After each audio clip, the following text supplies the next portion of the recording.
A big thanks to Squarespace for sponsoring this week's video. We did get here at 9 o'clock, which was like 2 hours late for the mist though, which was your idea. But, you know. Yeah.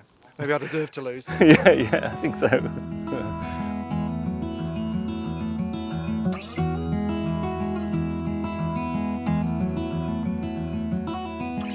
Okay, morning everybody, and in this video it's a little bit special. First of all, I've got James. Hello. And I presume everyone knows James. And if you don't, then go and check his channel out in the description below. But we're going to do a challenge. So I've come up with something which seems like a good idea. 24mm versus 200mm random selection challenge. That's what it's called. So that's probably not going to be the video title. So one of us can only shoot 24mm and one of us can only shoot 200mm, and we've just got to flip this, what's that, a lens cap? It's a lens cap on the basis that we don't have a coin. Yeah, we haven't got a coin. So case lens cap. So how are we going to work this out? 24mm is case. Yes. And that's 200mm. Felt is 200mm. Yeah, you flip it for you then. Okay. Right, so what do you want? I want 24, I think. I want 200. So if it works, yeah. 24. All right, so you got 24, I've got 200. See what happens. And there was mist everywhere before, and there's none now. And it's about 10 o'clock. By the time we get up to that hill up there, it'll be the worst light possible. So this is going to be interesting. I feel like photographers always say that. It was nice. It was, before I pressed record. Yeah. All right, let's go. You sure you're confident about your 24mm decision? No, not at all. Ever since we were down there, I've been thinking, why on earth did I choose 24? No. It's absolutely ridiculous. There's no light. No. There's probably not going to be any foreground. Don't know. Yeah, I've been picking out a lot of good compositions with 200mm.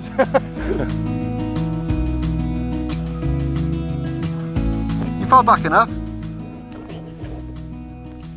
How are you feeling? I've got to go further back because 200mm is too close for this rowan tree. It's not good. Keep going. I mean, I must admit, I'm having a great time watching Nigel try and walk 3 miles in the opposite direction of his subject. It's really hard. I keep wanting to zoom out. I wish I just had a fixed 200mm and then I don't have the temptation. Oh, that's quite good though. Oh dear. That's pretty good. Nice flat light, perfect for this. Bit of contrast. Oh, I think I've got a good one here, just behind me. I had to go back a little bit because it's 200mm and I couldn't quite get it all in frame, but I've got these grasses that'll be a bit out of focus. And yeah, it's pretty simple really. Yeah, glad I chose 200. Apart from the amazing vistas everywhere.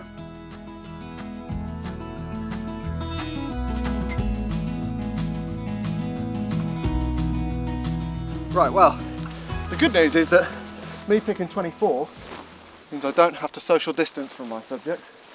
And this, I think, will be the first one. We've got this stile, a nice gate, lovely tree behind it, all leading to that cottage over there.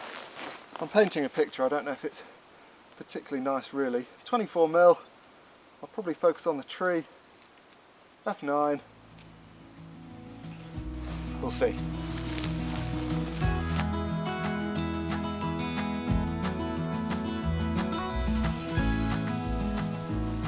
Well, sadly, most of the heather appears to be done, but otherwise, that's quite a nice shot.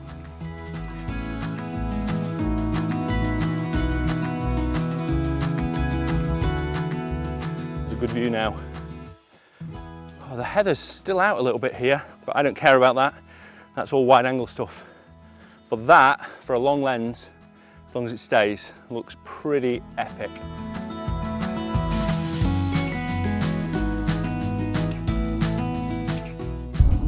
Well, as you can see, this is where for Nigel, 200mm really comes into its own. If you watch my channel, you might have seen a video where I was shooting that way a couple of weeks ago when the light was much better at sunset, and well, there's lots of detail and mood in the clouds over the top of the mountains. At 24mm, I've not really got much hope of capturing that, and well, there's not really a whole lot going on in the foreground now that the heather is done. So I've got my work cut out here at 24mm. Not too sure what I'm going to do. Maybe I'll just try and isolate the grasses a little bit. Problem with that is my 16 to 35 that I'm using is only f4, so I can't really isolate subject all that much either.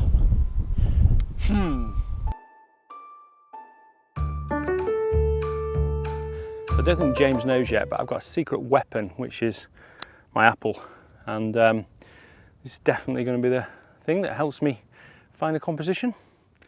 So yeah, I definitely think there's something over there. Problem is when I zoom into where those lakes are, it just doesn't, it's just too long, 200 millimeters. But I've got a few things over there as the clouds have been going past. But yeah, oh, this is so beautiful.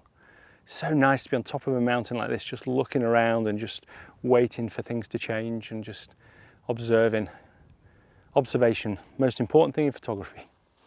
Right, let's eat this.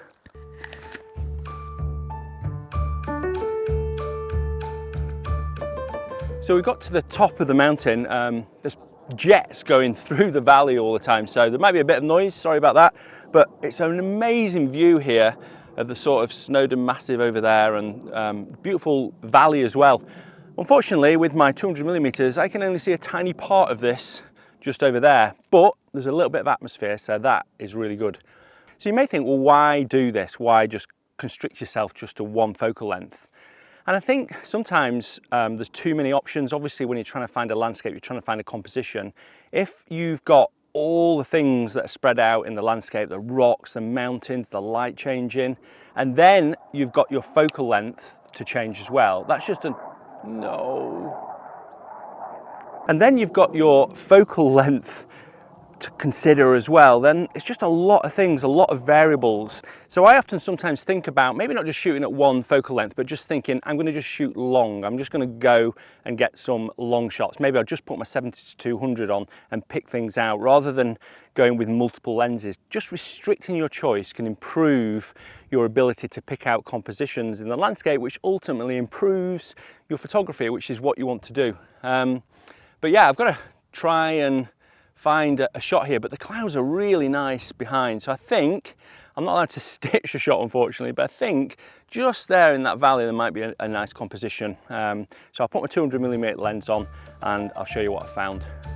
I don't know what James is looking for at the moment, but he's got a lot of choice.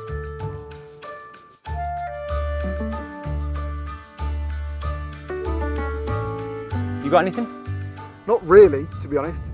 I really wish I was shooting probably 50mm as opposed to 24. I think 50 would have worked great for a lot of the stuff down there, but also an awful lot better than 24 for this. I'm finding that, well, I can include a bit of moody sky and just cut off foregrounds, but apart from that, I'll be honest, I'm struggling. How about you? Well, it's hard, isn't it, because there's dead heather everywhere. Yes. But I think they're excuses. But yeah, I've got better excuse, which is, well, I haven't actually. I've just not shot anything really.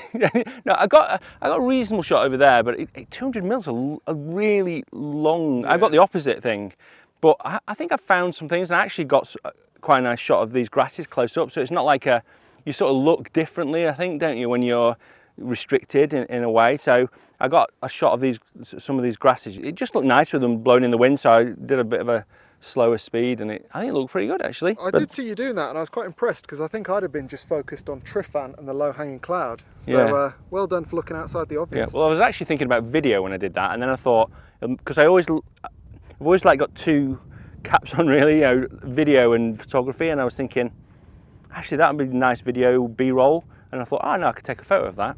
So I moved back about 30 meters to get the 200mm in, and then took a photo of it. But yeah, it's going to rain, I think. That's going to get moody though, so that could be good if we get some light through. But anyway, what I was going to do is I'm going to put the photos, I'll put a links to James's YouTube channel and his Instagram below, but on our Instagram channels, we'll maybe put some of the photos, and then we'll have a up and down arrow to which one you like most. Obviously photography is not competitive, but it's nice to have a little bit of see which is the best photo. Can be. Yeah, it is. Camera clubs, everybody goes and does, and I run a photography competition as well. So yeah, so go and check out the Instagram, and you'll see the photos. If I lose heavily, I'm going to blame it on my baby boy and not sleeping. Yeah. I've already got my excuses lined up. Yeah, we did get here at 9 o'clock, which was like 2 hours late for the mist though, which was your idea. But you know. Yeah, maybe I deserve to lose. yeah, I think so.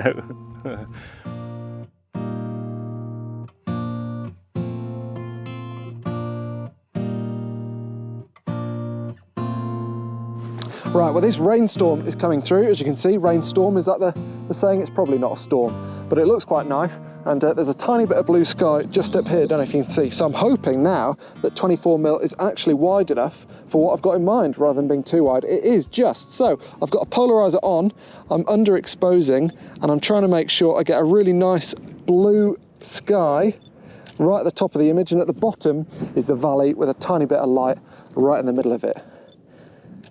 Fingers crossed this is working. Let's have a look through the viewfinder. Oh yeah, that's quite nice. F8, 160th of a second, ISO 100.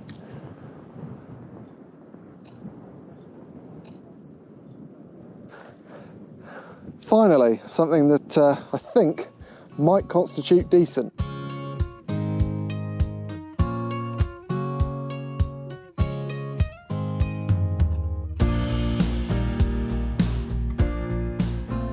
Well, that's a relief. I was convinced I was going to be going home empty-handed, but that worked well.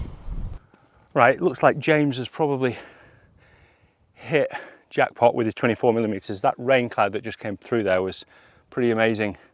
But I think I might have just picked out just quite a nice little part of the scene just over there. I'll zoom in and show you. Before, when the rain was just coming through, there's a little bit of light.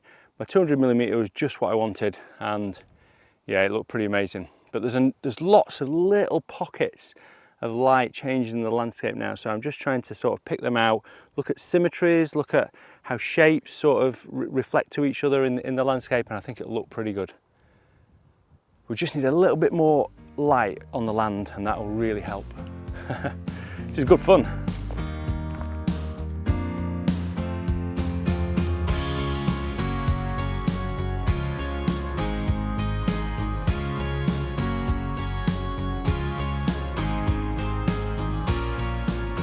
Right, well that is probably as good as it's going to get on this side for 24mm. I'm not going to push my luck, so instead I'm going to go around the corner and see if I can get a decent view of Lake Cravnan. Fingers crossed. It's very dramatic here, it's just not very close.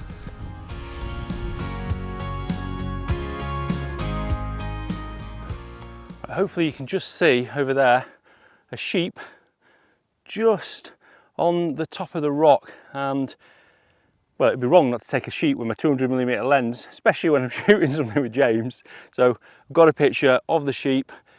Not sure how brilliant it is, but it's 200mm and that's what counts. And I'm going to have a look over there now because I think James has found something, but he was complaining about his 24mm again. So the rain's coming through again, which looks good. I just can't quite get the right angle on this sheep. Actually, if I go over there, I'm going to go over there. That's a good idea.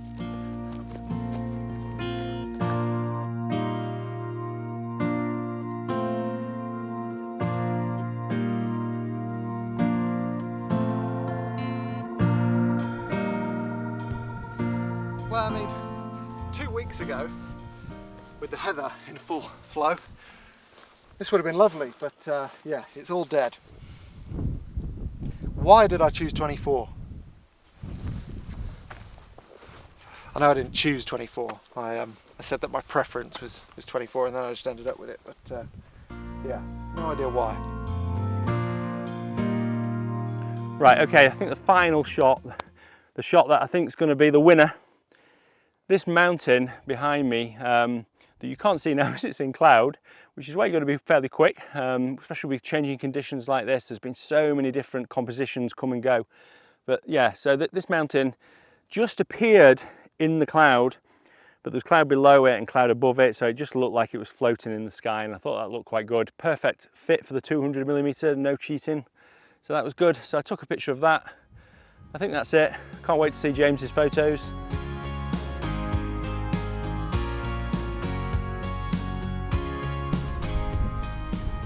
I'm going to use Nigel as a prop. You want me? A bit higher, as high as you can go, basically, without falling off. Yeah, using Nigel as a prop. That is perfect. I don't know if this is against the rules or not, but he seems willing to oblige.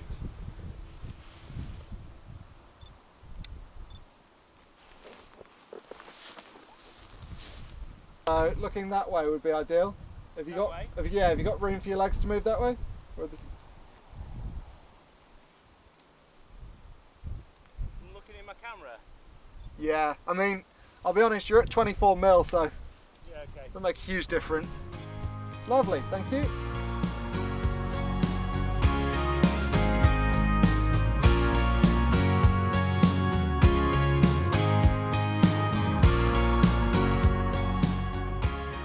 Oh, that was really good fun. That I really enjoyed that with James. I hope you did as well.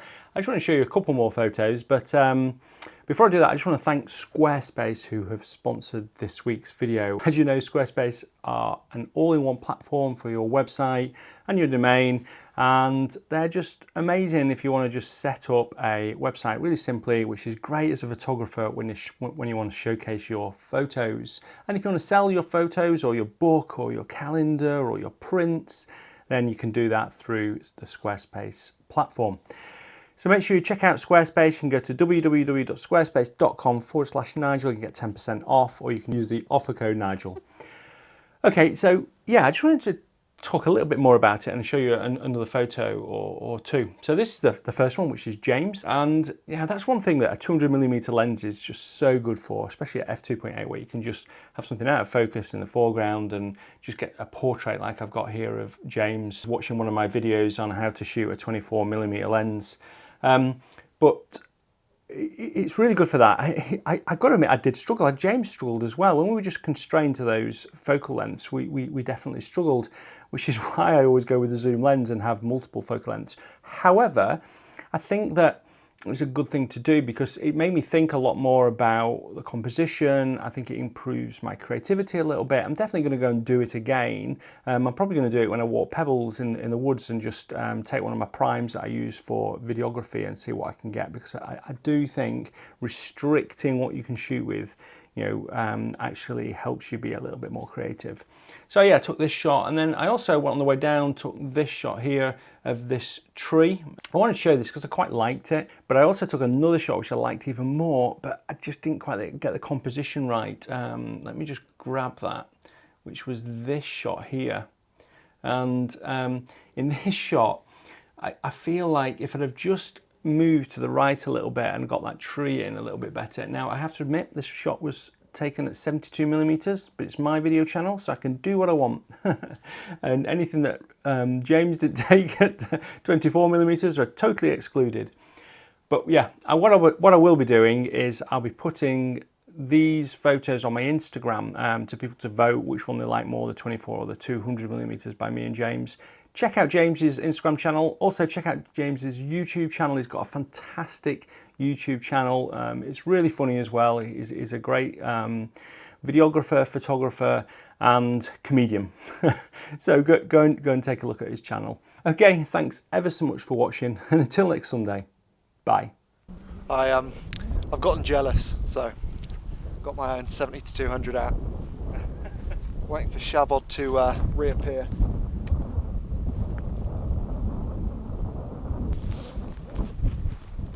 Can't enter those, I'm afraid. What's that? Can't enter those, I'm afraid.